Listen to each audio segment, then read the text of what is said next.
નમસ્કાર મિત્રો, health hub ગુજરાતીના આ અત્યંત ખાસ વિડીયોમાં આપ સૌનું સ્વાગત છે। આજે અમે તમને અત્યંત વિશેષ, ખૂબ જ કિંમતી અને આપણા શરીરની સાથે સાથે આપણા મન માટે પણ અસાધારણ રીતે લાભ આપનારી માહિતી અમે આજે આ સંપૂર્ણ વિડીયોના માધ્યમથી તમને વિગતવાર સમજાવવા અને સ્પષ્ટ રીતે જણાવવા જઈ રહ્યા છીએ। આને કોઈ સામાન્ય ઘરેલું દેશી ઉપાયની જેમ હળવાશથી લેવી અથવા સામાન્ય સમજી લેવી બિલકુલ યોગ્ય રહેશે નહીં, કારણ કે આ કોઈ સામાન્ય કે રોજ સાંભળવા મળતી સાધારણ વાત નથી, પરંતુ આ એક અત્યંત પ્રભાવશાળી, ખૂબ જ પ્રાચીન અને ઘણી પેઢીઓથી સતત પરખાયેલી અને અપનાવવામાં આવેલી એક એવી વિશિષ્ટ પરંપરાનો મહત્વનો ભાગ છે, જે આપણી ભારતીય આયુર્વેદિક સંસ્કૃતિના ઊંડાણમાં, તેના મૂળ પાયામાં ખૂબ જ મજબૂતી અને સ્થિરતા સાથે જોડાયેલી છે। આ અમૂલ્ય જ્ઞાન અને આ આખી વૈજ્ઞાનિક પદ્ધતિ આપણા દેશના એક અત્યંત પ્રતિષ્ઠિત, પ્રમાણિત અને વારંવાર ચકાસાયેલા આયુર્વેદિક પુસ્તક અષ્ટાંગ હૃદયમમાં ખૂબ જ વિગતવાર અને સ્પષ્ટતા સાથે વર્ણવેલી જોવા મળે છે, જેને આયુર્વેદના ક્ષેત્રમાં સૌથી વિશ્વસનીય, સૌથી મજબૂત અને સમયની દરેક પરીક્ષામાં સફળ રહેતો પ્રમાણિત ગ્રંથ માનવામાં આવે છે।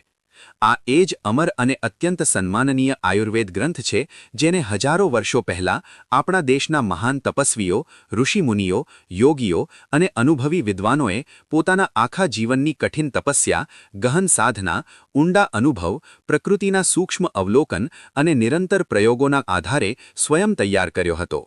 આજે પણ દુનિયાના વિવિધ દેશોમાં, અલગ અલગ સંસ્કૃતિઓમાં અને અલગ અલગ મેડિકલ સિસ્ટમ્સમાં આ મહાન ગ્રંથમાં લખાયેલા પ્રત્યેક શબ્દ, પ્રત્યેક સૂત્ર, પ્રત્યેક નિયમ અને પ્રત્યેક ઉપાયને પૂરા વિશ્વાસ અને પૂરા સન્માન સાથે અપનાવવામાં આવે છે, કારણ કે આ જ્ઞાન સમયની સાથે નબળું કે ઓછું પ્રભાવશાળી નથી થયું, પરંતુ સમય વીતવાની સાથે વધુ મજબૂત, વધુ પ્રમાણિત અને વધુ પ્રભાવી બનીને સામે આવ્યું છે, અને તેના પરિણામો આજે પણ તેટલા જ શક્તિશાળી અને સ્પષ્ટ દેખાય છે, જેટલા હજારો વર્ષો પહેલાં દેખાતા હતા।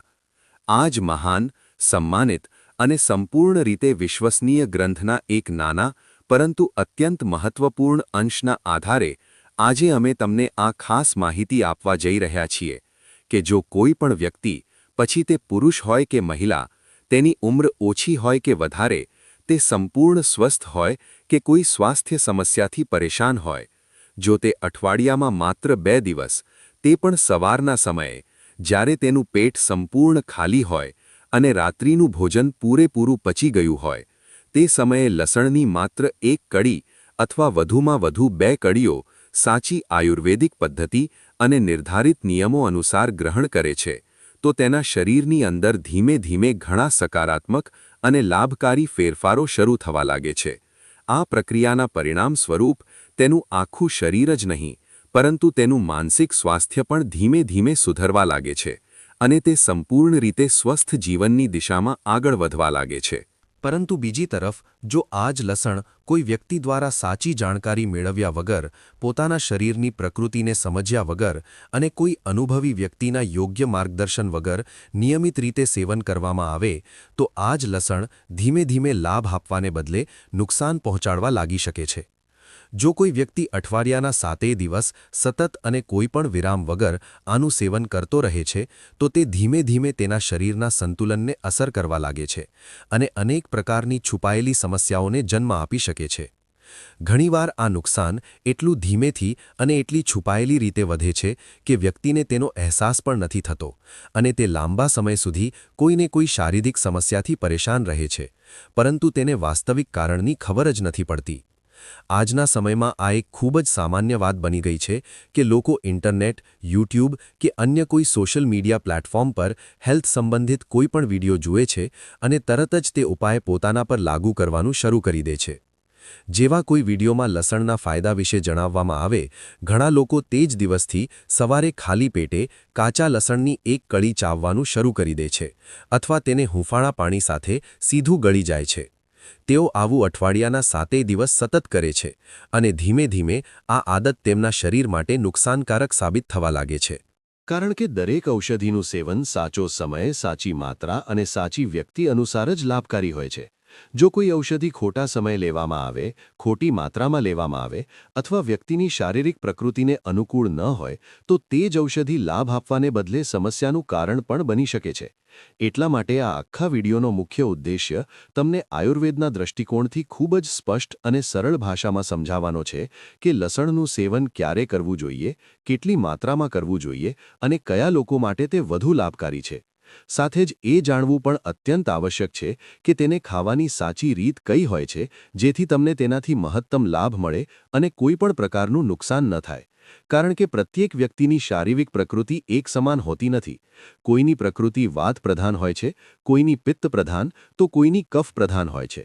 અને આ ત્રણેય પ્રકારની શારીરિક પ્રકૃતિઓ અનુસાર લસણના સેવનના નિયમો, માત્રા અને પદ્ધતિ પણ અલગ અલગ હોય છે. તેથી ખોટી રીતે સેવન કરવાથી લાભની જગ્યાએ સમસ્યા ઊભી થઈ શકે છે. જો તમારા ઘરમાં કોઈ પુરુષ કે મહિલા લાંબા સમયથી નબળાઈ અનુભવી રહ્યા હોય અથવા કોઈ એવી વ્યક્તિ હોય જેને અંદરથી ઊર્જાની કમી લાગતી હોય અને જેનું સ્ટેમિના ધીમે ધીમે ઓછું થતું જતું હોય, જો કોઈ વ્યક્તિ દરેક સમયે થાક અનુભવતી હોય, શરીરમાં આળસ રહેતી હોય અને તે પહેલાંની સરખામણીમાં ઓછી સક્રિય મહેસૂસ કરતી હોય તો આ માહિતી તેના માટે અત્યંત મહત્વપૂર્ણ અને ઉપયોગી સાબિત થઈ શકે છે. જો કોઈ વ્યક્તિના શરીરમાં લોહીની ચરબી વધુ માત્રામાં વધી ગઈ હોય, જેને આયુર્વેદમાં ઉચ્ચ કોલેસ્ટ્રોલની સમસ્યા કહેવામાં આવે છે, અથવા તેના હૃદયની નસોમાં અવરોધ ઊભો થયો હોય, જેને સામાન્ય ભાષામાં બ્લોકેજ ઇન આર્ટરીઝ કહેવાય છે, અથવા જો કોઈ વ્યક્તિના ઘૂંટણમાં સતત દુખાવો રહેતો હોય, હાથ પગમાં જકડન રહેતી હોય, શરીરમાં સુન્નપણું લાગતું હોય અને પીઠનો દુખાવો વારંવાર પરેશાન કરતો હોય, તો આવા લોકો માટે આ ઉપાય અત્યંત લાભકારી સાબિત થઈ શકે છે. જો કોઈ વ્યક્તિને ગઠિયા એટલે કે આર્થરાઇટિસ જેવી જૂની બીમારી લાંબા સમયથી હોય અને તે સતત અસુવિધા અને પીડાનો અનુભવ કરતી હોય તો આ માહિતી તેના માટે વિશેષ રૂપે સહાયક થઈ શકે છે. આ ઉપરાંત જો કોઈ વ્યક્તિને ઘણા વર્ષોથી હાઈ બ્લડ પ્રેશરની સમસ્યા હોય અને તે નિયમિત દવાઓ લેવા છતાં સંપૂર્ણ રાહત અનુભવી શકતી ન હોય તો તેના માટે પણ આ ઉપાય અત્યંત સરળ અને અસરકારક સાબિત થઈ શકે છે. આ જ કારણે હું તમને પૂરા સન્માન અને સાચા મનથી એક નાનકડી વિનંતી કરવા માંગુ છું કે આ વિડીયોને શરૂઆતથી અંત સુધી ધ્યાનપૂર્વક ચોક્કસ જોશો, કારણ કે જો આ માહિતી સાથે જોડાયેલો કોઈ પણ મહત્વનો ભાગ રહી ગયો તો તમે તેના સંપૂર્ણ લાભથી વંચિત રહી શકો છો. જો આ વિડીયો જોયા પછી તમને કોઈ પણ નવી ઉપયોગી માહિતી મળે તો કૃપા કરીને વિડીયોને લાઇક ચોક્કસ કરજો, કારણ કે તમારી એક નાની લાઇક અમારા માટે બહુ મોટી પ્રેરણા બની જાય છે. અમને લાઇકથી કોઈ આર્થિક લાભ નથી મળતો, પરંતુ તમારો આ ટેકો અમને નવી ઊર્જા અને આગળ વધુ સારા વિડીયો બનાવવાની પ્રેરણા આપે છે. સાથે જ અમારી ચેનલને સબસ્ક્રાઇબ કરવાનું ભૂલશો નહીં અને ઘંટડીના આઇકન પર ક્લિક કરીને ઓલ વાળો ઓપ્શન પસંદ કરી લેજો, જેથી નવા વિડીયોની નોટિફિકેશન સૌથી પહેલાં તમને મળે. જો તમારા મનમાં કોઈ પણ પ્રશ્ન હોય તો કોમેન્ટ બોક્સમાં ચોક્કસ લખજો. અમે પ્રામાણિકતાથી ઉત્તર આપવાનો પ્રયાસ કરીશું. હવે અમે તમને વિગતવાર અને અત્યંત સરળ ભાષામાં એ સમજાવવા જઈ રહ્યા છીએ કે લસણને કઈ વિશેષ પરિસ્થિતિઓમાં, કયા યોગ્ય સમયે, કેટલી સંતુલિત માત્રામાં અને કઈ સાચી આયુર્વેદિક રીતે સેવન કરવું જોઈએ જેથી તેનો વાસ્તવિક લાભ શરીરને મળે.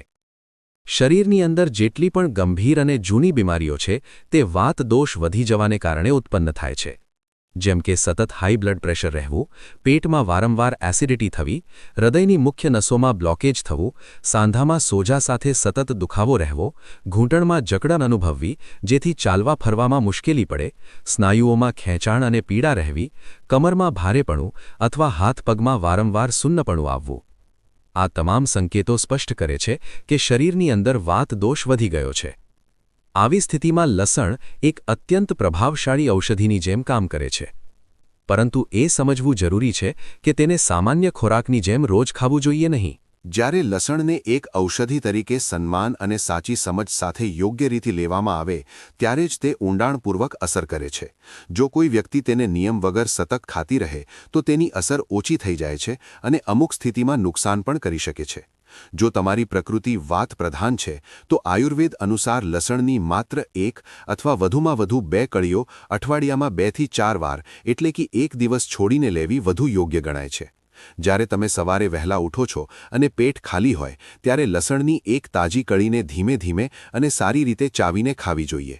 ત્યારબાદ હૂંફાળા પાણીના 1-2 ઘૂંટડા પીવા જોઈએ જેથી લસણના ગુણો શરીરમાં સારી રીતે શોષાઈ શકે. આ આખી પ્રક્રિયા શાંતિથી 15 થી 20 મિનિટ સુધી કરવી જોઈએ. જો તમે આ નિયમિત અને ધૈર્ય સાથે કરશો તો વધેલો વાતદોષ શાંત થશે, આંતરિક નબળાઈ દૂર થશે અને ઇમ્યુનિટી વધશે. વિશેષ કરીને જેમને ઘૂંટણના દુખાવો કે ગઠિયા આર્થરાઇટિસની સમસ્યા છે, તેમના માટે એક વર્ષોથી પરખાયેલો ઉપાય એ છે કે રાત્રે સૂતા પહેલાં લસણની કળીઓને દેશી ગાયના દૂધમાં પકાવીને તેનું સેવન કરવું. 1 ગ્લાસ દૂધને ધીમી આંચ પર ગરમ કરો, તેમાં 1-2 લસણની કળીઓ નાખો અને થોડીવાર ઉકળવા દો. ત્યારબાદ આ દૂધ ગાળ્યા વગર શાંત મનથી પી લો. આ ઉપાય નસો અને સ્નાયુઓ માટે સંજીવની સમાન માનવામાં આવે છે. હવે એક બીજા મહત્વના ઉપાય વિશે જાણીએ જે શરીરમાંથી ઝેરીલા ટોક્સિન્સને બહાર કાઢવામાં મદદ કરે છે. જ્યારે લોહીમાં એસિડિક તત્વો વધી જાય છે ત્યારે બેડ કોલેસ્ટ્રોલ જમા થવા લાગે છે, જે હૃદયની નળીઓને સાંકડી કરી દે છે. આ બ્લોકેજ હાર્ટ એટેકનું કારણ બની શકે છે.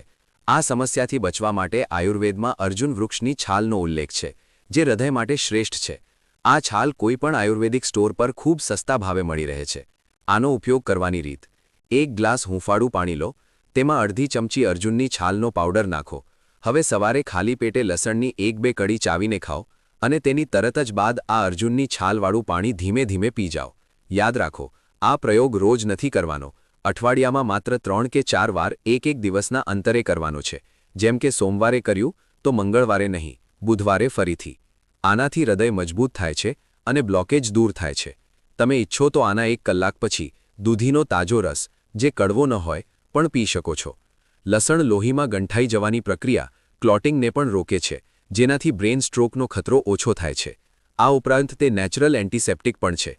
જો સ્કિન પર ધાધર કે ખંજવાળ હોય તો 1 ચમચી કારેલાના રસમાં લસણની પેસ્ટ ભેળવીને લગાવવાથી ફાયદો થાય છે. આજની યુવા પેઢી માટે, જેઓ માનસિક તણાવ અને નબળાઈ અનુભવે છે, તેમના માટે એક શક્તિશાળી નુસ્ખો એ છે કે સવારે ખાલી પેટે લસણની પેસ્ટમાં 1 ચમચી શુદ્ધ મધ અને 1 ચમચી આમળાનો રસ અથવા આમળાનું ચૂર્ણ ભેળવીને ચાટી જવું. આનાથી આત્મવિશ્વાસ અને ઊર્જામાં વધારો થાય છે. આ પ્રયોગ પણ 1 દિવસ છોડીને જ કરવો જોઈએ. જો તમે આ બધી રીતોને પૂરા વિશ્વાસ અને નિયમિતતા સાથે અપનાવશો તો તમારું શરીર અને મન પહેલાં કરતાં વધુ સ્વસ્થ, સંતુલિત અને સકારાત્મક બની જશે. જો તમને આ વિડિયો ઉપયોગી લાગ્યો હોય તો લાઇક અને શેર જરૂર કરજો. અમારી ચેનલ હેલ્થ હબ ગુજરાતીને સબસ્ક્રાઇબ જરૂર કરજો. મળીએ છીએ આગલા વિડિયોમાં. ત્યાં સુધી સ્વસ્થ રહો, મસ્ત રહો. ધન્યવાદ.